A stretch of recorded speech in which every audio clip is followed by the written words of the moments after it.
Research.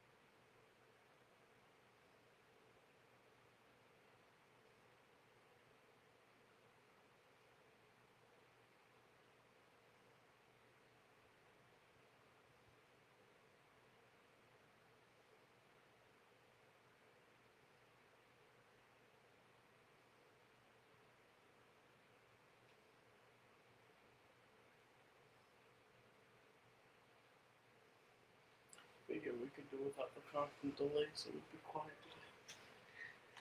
Alright. Welcome to another episode of Do You Really Know God? This week, we're going to be talking about the 12 tribes of Israel and the importance of them, including how much we need them today.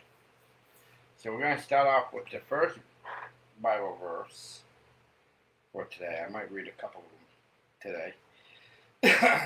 So, for I know the plan I have for you, declares the Lord.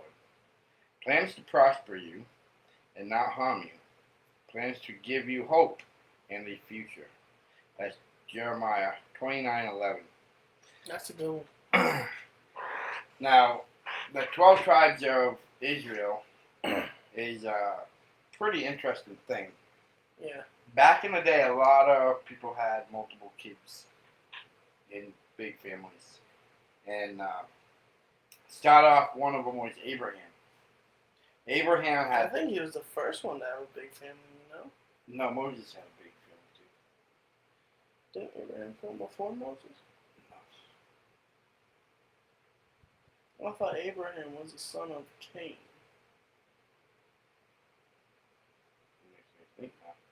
I could be wrong. No, you're backwards. Moses came before Abraham, okay. But Moses was not talked about. Abraham was not from Moses. Gotcha. Okay. Because there's a couple different spans off from that. Yeah.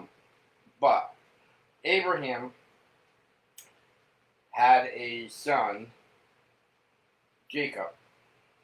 And it's funny, well, he had two sons. He had Jacob, and I can't remember the other son, but he had a illegitimate son with one of the handmade people in his tribe that him... his name was Reuben. Reuben, that's it. No. No, it wasn't. Oh, right there. So, yeah, no. We're basing this off an article we're reading. Yeah, no, don't read that. That's Jacob's son. Oh, okay. I can't remember the other son's name, but both sons of Abraham had 12 kids themselves. Yeah. But because one was out of wedlock and outside of his marriage because he had a affair to have kids because him and his wife were going to have kids at the time, that was illegitimate, so he basically didn't do much with that son. So his son, Jacob, was the one who had 12 kids. Well, on Abraham's deathbed, Abraham told Jacob that they're the chosen ones. And on Jacob's deathbed himself, he pulled his 12 sons into the room and told them that he spoke to God, and God is naming them the 12 tribes of Israel. So basically, he sat down with each one of them on his deathbed, and the first one was Reuben. Now, Reuben was the oldest son, and was supposed to be the primary son for carrying out the godly way and carrying on the people. Little dilemma there. Yeah. The oldest son had an affair with his stepmom called Belial, and all of Israel knew. And because of that, he was made a tribe, but he was guaranteed a tribe of failure. I don't know how I would take that. My father sits there and says, well, you're going to be the chosen one, but guys, you slept with your stepmom. Which would in turn be my wife. It's kind of messed up. Yeah. He's like, well, you're now the one who's going to be failing for the rest of your life, so you take your tribe and you go fail. So then he basically put him aside, then he called in Simon and Levi. Simon and Levi, they were, how do I say it? They say they were instruments of cruelty. They were like the enforcers of the family. One of the sisters was raped, and they basically found the rapist and did some very cruel things to him and made him suffer for months of cruel things they did to him. I do not disagree. And then they killed him. So they were considered instruments of cruelty, but the enforcers of the family. So he basically said, you two are going to have your tribes, but your tribes are going to be tribes of enforcers. And that's where we get police officers today. Possibly. Could possibly be. So they went off and they did this. Then there's Judah. Yeah. Judah, you hear about him a few times in the Bible. He was always praised. Judah was one that he loved God very much, and he's known to love God. He's given his tribe, and his tribe was more to love God. But Judah had a very tough time with life, I guess we'd have to say. Because he is put into a lot of trials and stuff going on. Well, that's one thing I noticed, which is a little off topic, but, one thing I noticed about God and the way he works is the ones who love him most and the ones who, even if not at the current moment, will have the strongest connection with him, he puts them through the ringer. Well, he tests your love for him. But I think, from my experience, the people who have the strongest connection with God and the people who love him the most have been through the most. But if you look at them in the outcome, they also are given the most. They receive the most. Yes, I completely agree. And Judah, he was definitely proven that. And with Judah, he built his tribe. Then there was, excuse me for the mispronunciation. Which one is it? There was Zebulun. Now Zebulun, he was another one. He was basically kind of like a fisherman type. He would dwell his tribe. Type? Huh? Outdoorsy? Well, no, he would dwell his tribe that he built dwelled at the seas. So he is pretty much the fishermen and the shippers, and his tribe was built more on the seas. So his tribe that he's given was actually turned into, I guess you can say, kind of like a little bit of a rough crowd type of tribe. Yeah. They don't mention a lot about his tribe throughout the Bible. But a little bit that they do is his tribe is some of the ones that was a little bit on the rougher side, but they're very strong believers. But they've had a lot of mishaps where God did some punishments upon his tribes. And then there's Issachar. Issachar. That's the pronunciation we're going with. Issachar, which I've never even heard this name before. And until reading this, believe it or not, all this information you can catch in Genesis. Whoa, wait. Yes, I swear. Okay. I already read that 5 times. I'm going to read you this line that says about Issachar. Directly by the article. But is this also a quote from the Bible? Because there's quotation marks in the article. I don't know. Look up Genesis. No. Yeah, that is. 49:14. Yeah. So what we're about to read is Genesis 49:14. Issachar is a strong ass couching down between two burdens. A strong ass couching down between two burdens. What does that mean? So think about this. Well, obviously they don't mean. I talk about God thinking about badasses, and you damn man had a heart attack. No. But right here it says ass. No. Right here. No, there's a difference.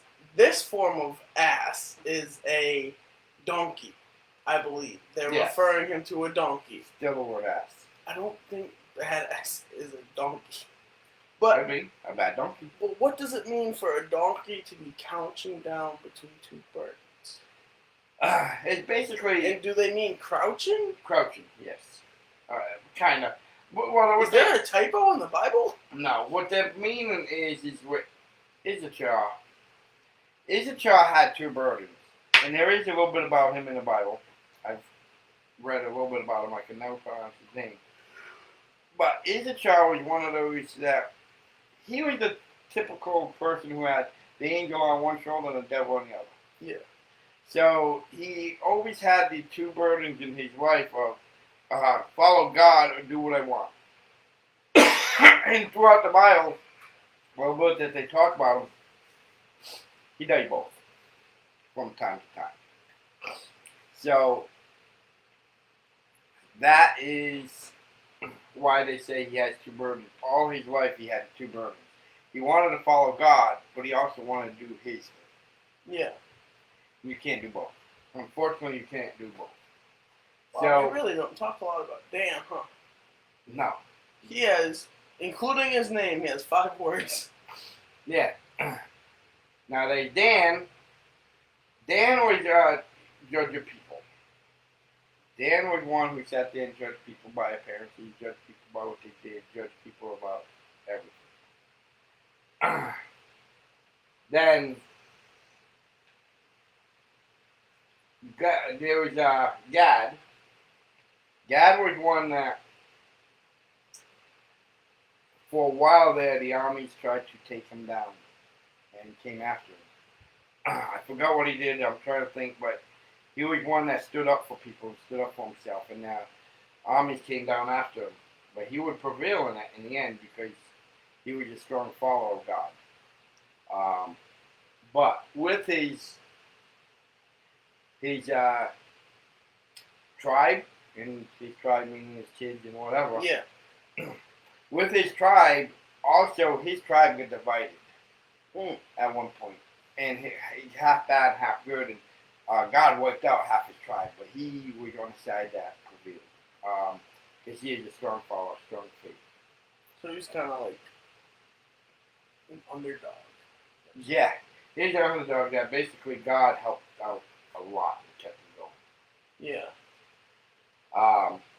Nowadays, Asher's. Asher, yeah. Asher. He's a strange one because they don't really say much about him at all in the Bible other than a couple little things. And it's Asher's bread shall be fat, and he shall yield royal dignities. Where Asher is, he was a lot into the money.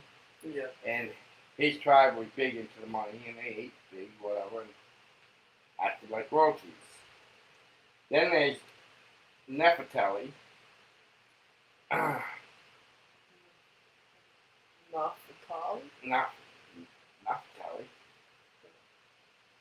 Now, Naphtali was one, he was kind of like another prophet. He was given a lot of godly words. He is a good teacher. He followed the Bible. And he taught the Bible. he was like one of those people who was just natural at the Bible and following God's word and preaching.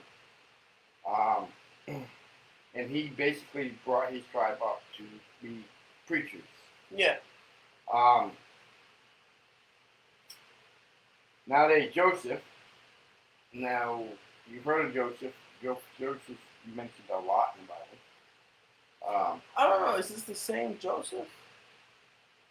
Yes. Joseph's been mentioned a lot because Joseph, his tribe moved off. But this isn't the same Joseph that is Jesus' stepfather. No. Okay. No. Okay. Joseph, though, he was very fruitful. He got like double portions of the tribe in a godly way, and he was almost at a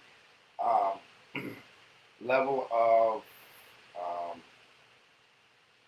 Moses and Abraham type thing. God talked to Joseph a lot with his tribe, and he was very, very good with everything. He was thrifty.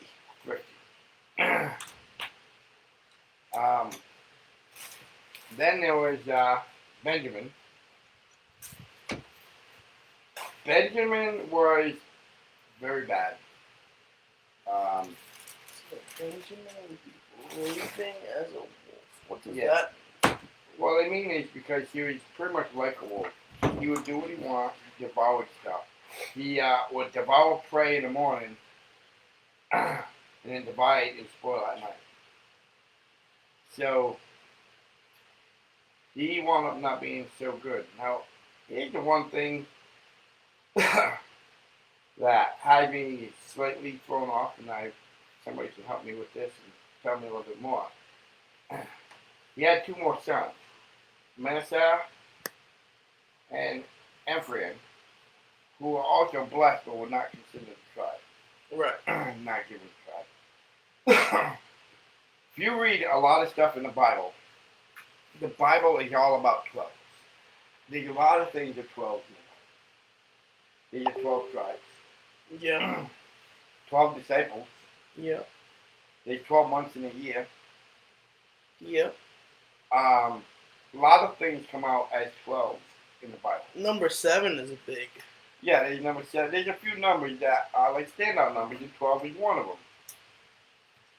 So, reading into this a little bit is God has certain plans with different stuff. And for some reason, number 12 was a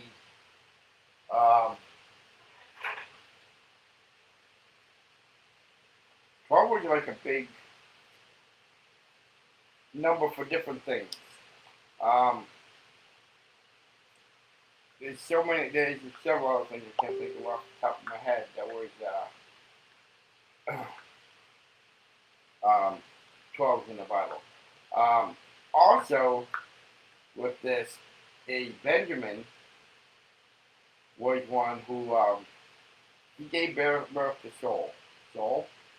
Yeah. Now, mind you, Benjamin was the one who was like a wolf. He gave birth to Saul. Saul was the first king of Israel. So Benjamin's tribe turned off to Saul, which was the first king of Israel. Yeah. That is pretty big, seeing how Benjamin was kind of like a wolf. Yeah, he was the wild one. He's the wild one. But yet, it was his kid that would become the first king of Israel. Yeah. And God would actually talk with Saul a lot. God and Saul was very biblically and good with God. He's in tight with God. There's a lot of talking between them. Now, originally, when the 12 tribes were picked, they are supposed to be blessed tribes. And they're supposed to create the world and be blessed. Yeah. Unfortunately, because we're humans, and human nature, and free will, I'll say that again, humans do what they want. Oh, yeah. So there were several tribes that actually got lost. They were, like, never mentioned again in the Bible, and they just kind of like disappeared. Yep. Not sure if God turned around and wiped them out or what happened, but I heard that there's a few that was not too good. There was a couple of them that was actually divided, and some of them were kicked out of the tribe or whatever, Right. or taken away.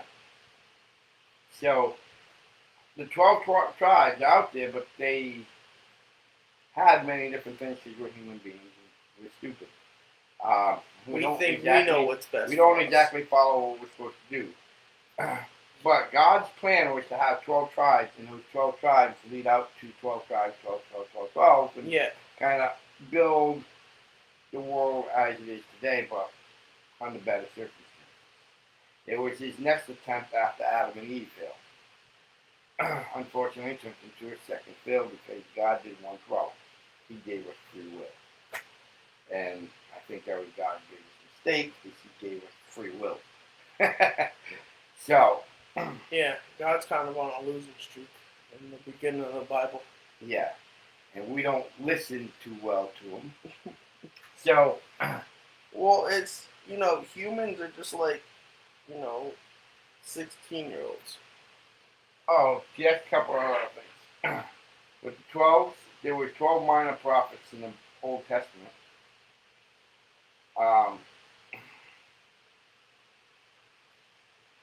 What is it? It's, bear with me a minute.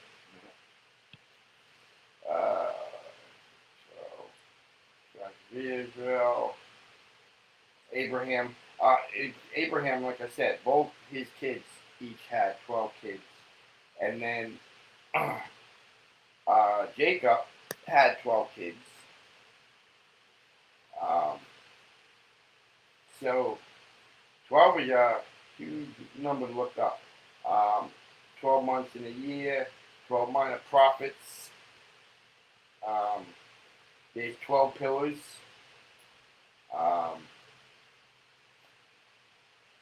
There was 12 gates of Israel. So look at that, even God has a lucky number. 12 angels that were written.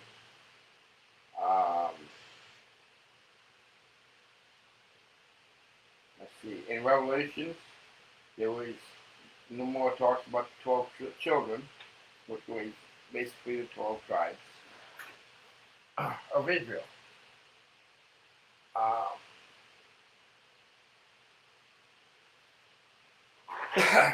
So why should we know the 12 tribes today? I mean, knowledge of the 12 tribes is important because it helps us to understand a lot in today's world. There is a lot of writings on the 12 different tribes, different things, especially Genesis is the biggest writing about the 12 tribes. You want to learn a lot about the 12 tribes, read Genesis. Genesis tells you a lot about, because Genesis book is all about a lot of the beginning of time. Yeah. In the beginning of the Bible, and a lot about Abraham, Moses, and 12 tribes, and Saul, and I think Genesis even gets up into David, I believe, right? If I remember right. David and Goliath and some of that. There is so much to be important about the 12 tribes. There's so much that we can learn from the 12 tribes. Everything that happens today stems from the 12 tribes. Yeah. And you got to look at it. At this time, this was happening all in the Middle East. You got to think about this. This is back in the day. It was more in the Middle East because by Israel, because that's where everything was created. We started off in the Middle East. Yeah. A lot of these 12 tribes with the brothers and that, they didn't get along, they fought. Think about it. The 12 tribes went out. You got Israel, you got Pakistan, you got Iraq, Iran, Afghanistan. All these Middle Eastern countries are part of the 12 tribes. Yeah, each different country tribes. is a different tribe, yeah. Now you got to think about it. When you're given a tribe back then, you're given land. Yeah. So they all got their own part of land on that. So over years they want to fight, and they even talked about it. Well, if you read about it, that explains a lot about why there's so much trouble always in the Middle East. Yeah. Because the 12 tribes, 12 brothers that were given the 12 tribes and the 12 lands, few of them obviously wanted more than what they're given. Yeah. And there were some of them that were given more than others, and some were given less because they were evil or whatever, and they wanted more, so they created conflicts and there's wars between the tribes. That makes sense if you look at today's history. Most of the major issues in the world today, as far as violence and fighting, Yeah. it's all in the Middle East. Recently, Pakistan and Israel been going on. Yeah, but most of the stuff, that battles that happen in most of the wars, happen in the Middle East. Yeah, and they You all think stem about from religious land differences. It's all comes into religious land fighting over the stuff. And it also explains why you got the Muslim religion over there, because a couple of tribes actually told God where to go and said, I ain't going to listen to you, I'm going to do my thing. Right. I'm going to believe in my God. I'm going to do things my way. And that, in turn, created a lot of tension over in the Middle East. And to this day, it kind of packs into the explains of what goes on today and why the Middle East always about fighting. The root of the Middle East conflict, if you do your research on the 12 tribes, that is your answer. So, reading the Bible tells us a lot about what's going on with today. It's not just about back then. It teaches us about what's going on, what's going to happen, all this. Read the book of Genesis, you learn all about the tribes. And it talks about where they are, which is all in the Middle East, where the 12 tribes are, and in Israel. And how they're all given their own little piece of land. And it makes sense, and you think about it in your family sense. Say your father and mother, your mother's dead and your father's dying, and you have 11 brothers and sisters, and you're kind of all jealous, and you all want your father's stuff. Yeah. And your father says, hey, I'm going to give you 10 acres down the street to raise your family. I'm going to give you 3 acres down this way. I'm going to give you 7 acres over here. I'm going to give you 9 acres down there. And they divide it like that. Over time, there's going to be resentment. Oh, yeah. Hey, why did I only get 3 and he got 12? And then you're going to be like, well, I want more, so I'm going to take the one who has 6. So then I'll have 9, and once I get 9, then I can take over the one who has this. And that's where all the turmoil kind of returns, and it's going to continue. And that's why the Middle East is such a conflict area. And all this stuff even goes on, like when Jesus Christ came along. That's why Jesus Christ was born in the Middle East, because he's trying to connect the Middle East and help put out the fires, which, again, God gave man free will, so it didn't exactly work as fully planned. We still have free will, so we still messed it up. And that's why, like, a lot of gatherings all happen in Israel. And Israel is the Holy Land. Because Israel is the place where actually David and Moses and all them, and there was a connection land for everything. So, really, if you want to know about it, 12 tribes in Genesis is a very important part of the Bible, and it's a very important part about today and understanding what's going on with today. Yeah. It talks a lot about, even back then, you got the Reuben, the oldest son, having an affair with his stepmom. Yeah. Right there is it's free will is the problem, and that's why the 12 tribes are so important nowadays, is because you have to look at how God gave us free will and how, that really messed everything up back then. Is free will is the root to every problem. That was the problem with Adam and Eve. That was the problem with the 12 tribes. That's the problem with nowadays. That's the problem with Michaela coming and bogging in. So what I want, let's talk about Comment section? comment section. Alright. my comment How section. many people think we should dunk Michaela in a pool? Alright. No. No. My comment section is, I want to know, because I know personally, I knew almost nothing about the 12 tribes coming in. This is why I didn't talk too much this episode. This was more of a Bible study for me. And everyone's thinking that. So, I just want to know, did you know about the 12 tribes prior to this? And if you did, how much did you know? Nice. My thing on the 12, my comment section is, I want you to do the research and get back to me, and I think it'll be a good Bible study for all of us, including myself. Definitely. Is why the number 12 is so important in the Bible, and why with the 12 tribes. Last season, Tom Brady.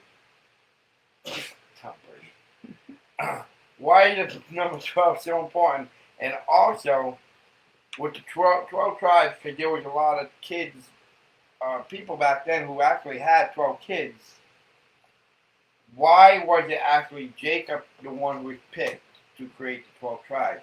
What is your opinions on that? Because there's a lot of different things where you read in the Bible, and there's a lot of, what do they call them?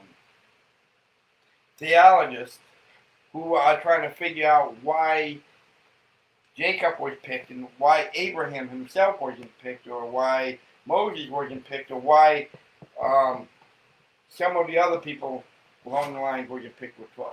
Yeah. So give me your input, and there was a good Bible study for all of us. I agree. So with that being said, I hope you Good night, folks! And don't forget to have faith over fear.